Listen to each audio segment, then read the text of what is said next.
The Nantgarw Pottery was a noted pottery, located in Nantgarw on the eastern bank of the Glamorganshire Canal, 8 miles, 13 kilometres, north of Cardiff in the River Taff Valley, Glamorganshire, Wales.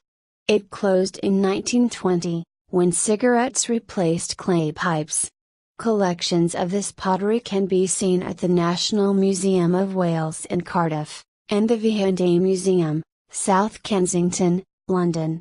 Established in November 1813, when artist and potter William Billingsley and his son-in-law Samuel Walker, a skilled technician, rented Nantgarw House on the eastern bank of the Glamorganshire Canal, 8 miles north of Cardiff in the Taff Valley, Glamorganshire, Wales, and set about building the kilns and ancillary equipment in its grounds, necessary to transform the building into a small porcelain pottery.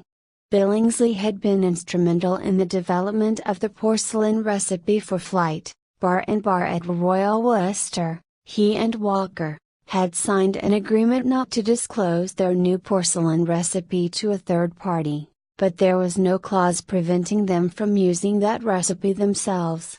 They had left Worcester in secret and started the venture at Nantgarw with only £250 to invest in the project between them.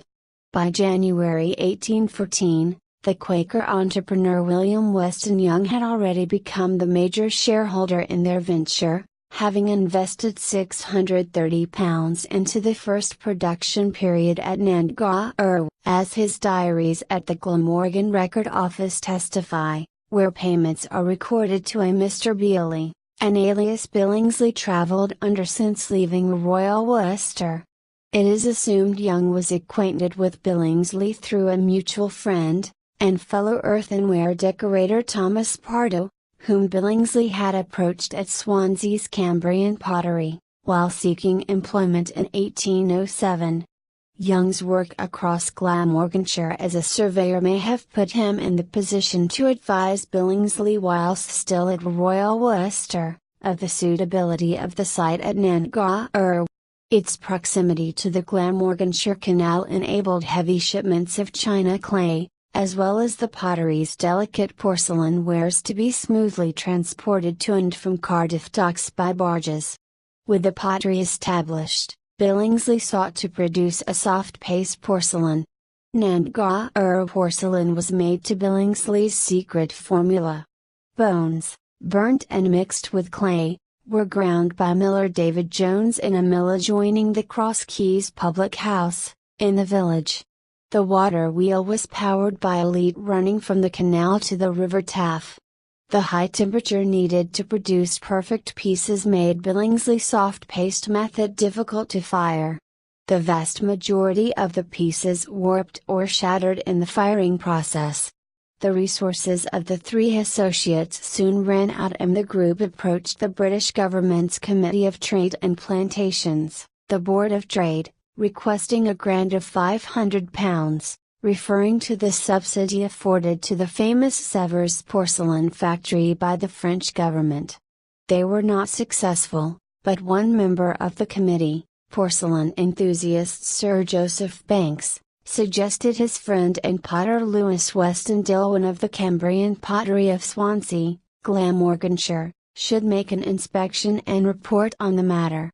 Young made the inspection, observing that 90% of the porcelain was ruined in the firing, but was so impressed with the quality of the surviving pieces that he invited Billingsley and Walker to use his facilities at the Cambrian Pottery to improve their recipe and process.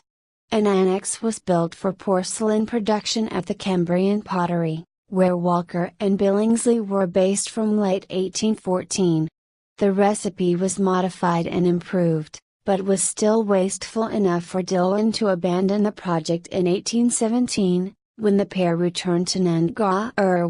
Royal Worcester's attempts to sue Young, Billingsley and Walker for breach of contract was a further reason for Young to cease porcelain production at the Cambrian Pottery. The contract signed at Royal Worcester prevented the recipe being disclosed to a third party, which superficially, Flight, Barr and Barr could not prove.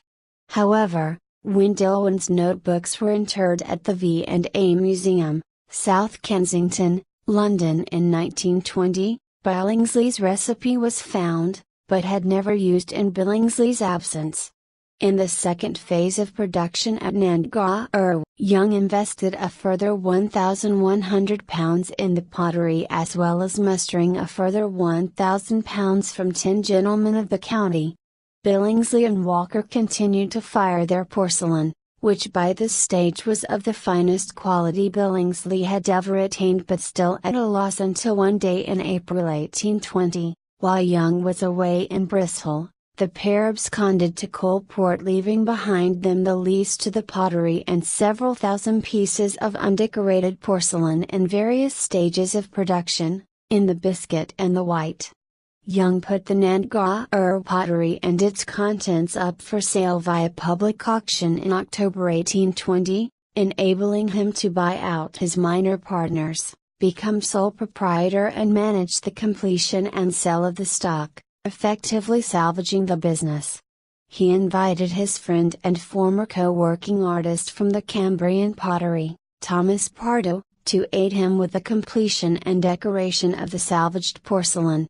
Young and Pardo experimented to perfect a glaze for the biscuitware, but were unable to add to Billingsley's stockpile of porcelain, having no access to his recipe. The final sales of the finished porcelain, sold between 1821 and 1822, paid Pardo and his staff's salaries in arrears, but failed to recoup Young's total losses, leaving Young narrowly avoiding bankruptcy.